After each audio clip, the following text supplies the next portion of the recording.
sejam bem-vindos a mais um vídeo aqui do canal. Hoje nós vamos falar do porquê você busca a alimentação para se acalmar. Esse é um ciclo que continua se repetindo porque de alguma forma ele funciona e você faz porque alivia alguma dificuldade ou desconforto emocional que você está sentindo e também para evitar, entrar em contato com esse desconforto.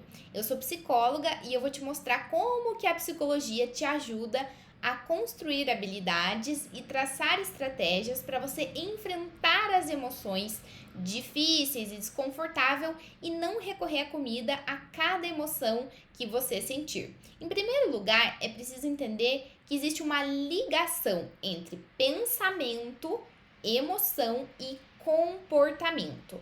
Recorrer à comida e comer é um comportamento. E esse comportamento ele não acontece do nada, assim como nenhum outro comportamento.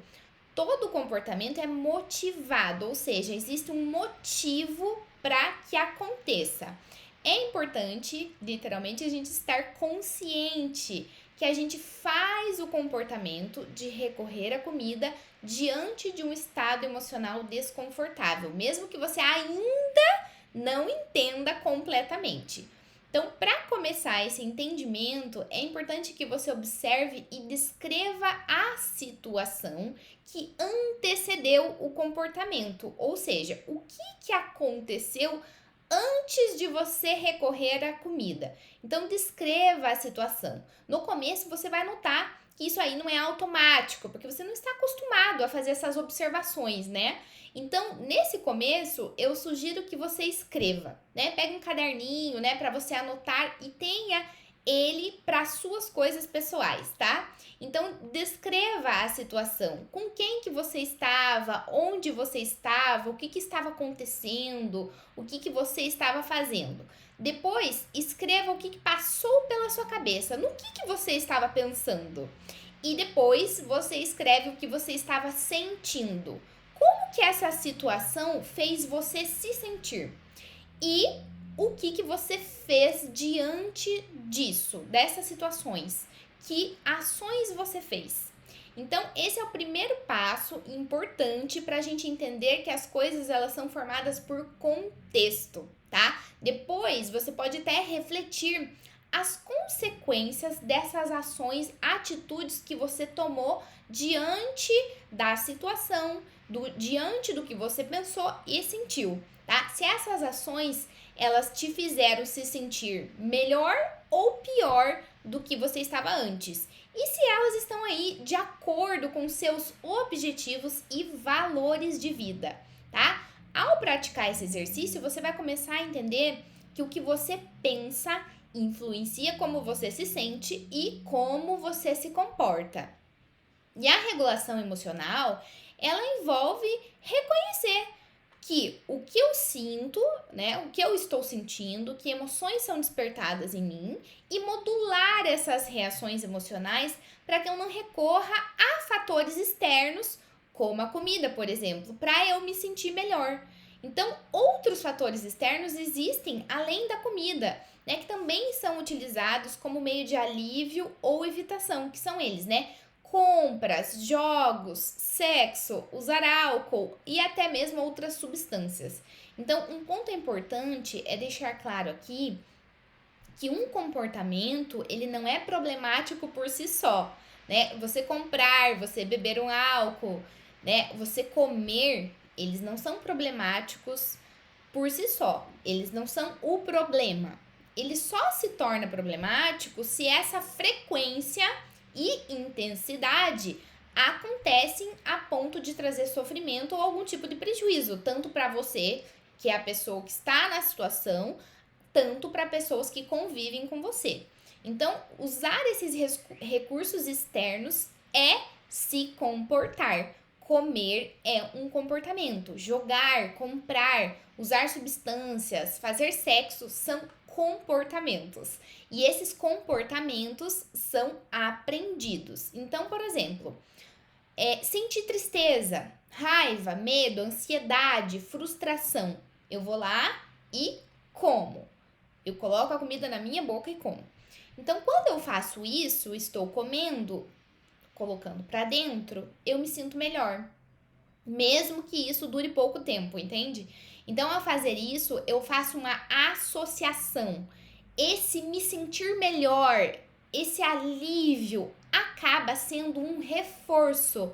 E eu acabo aprendendo que ao fazer isso, eu me sinto melhor, entende? Então, sim, existe um benefício, que é o de sentir um conforto imediato, um alívio imediato. Por isso que nós repetimos os comportamentos, tá? Porque existe sim um benefício, mesmo que seja de curtíssimo prazo, tá? E esse benefício acaba acontecendo nos episódios de compulsão alimentar ou até daquele comer exagerado que não seja a compulsão alimentar. Mas o que eu estou falando isso daqui, né? Tudo isso tem uma explicação e eu não quero que você se sinta culpado caso você se identifique aqui com os pontos que eu falei, tá? O alimento, ele entra como uma recompensa. E quando falamos em recompensa, estamos falando de mecanismos cerebrais que são ativados só de olhar, de ver a comida. Então, só de olhar aquele chocolate, né, já é acionado uma sensação de prazer em nós, sem mesmo levar o chocolate até a boca.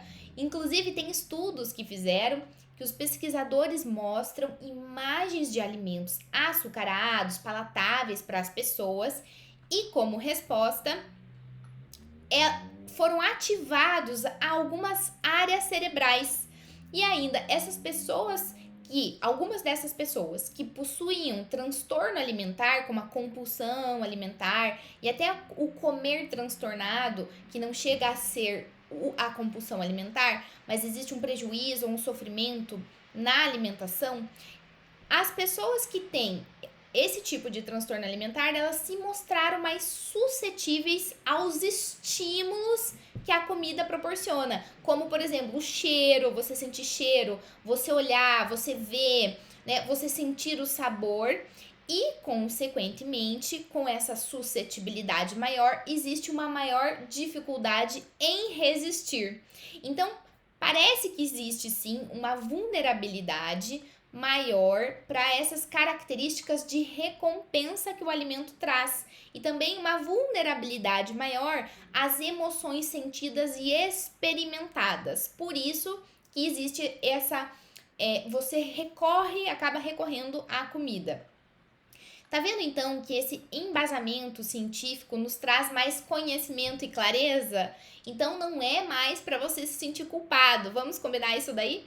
Então olha só, essa questão das emoções nos leva a um outro conceito que se chama comer emocional, que significa recorrer à comida para aliviar as emoções sentidas. Cada vez que a gente faz isso, a gente vai escalonando, aumentando de tamanho e vai tornando isso cada vez mais difícil de tolerar as situações sem fazer o comportamento de recorrer à comida, entende?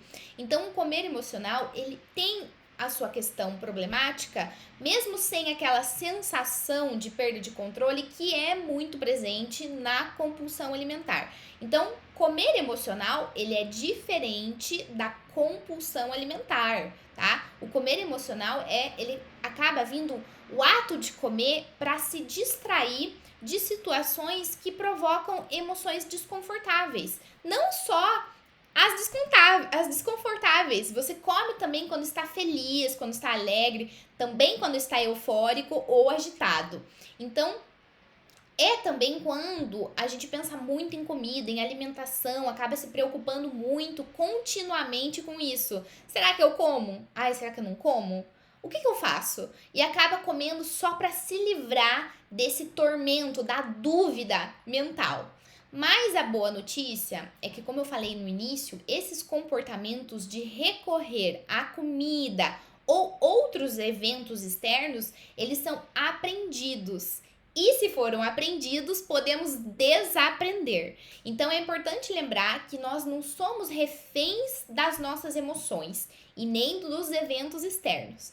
Por isso, aprender a manejar nossas emoções é como se fosse uma caixa de ferramenta que nos possibilita enfrentar e resolver as situações sem nos autodestruir. Porque manter esses comportamentos a longo prazo é extremamente prejudicial para a sua saúde física e mental e até mesmo na qualidade de vida e dos relacionamentos.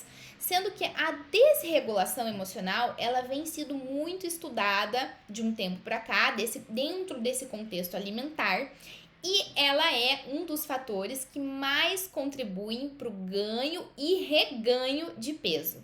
No próximo vídeo, nós vamos falar mais sobre compulsão alimentar, como se regular emocionalmente e aprender a tolerar o mal-estar.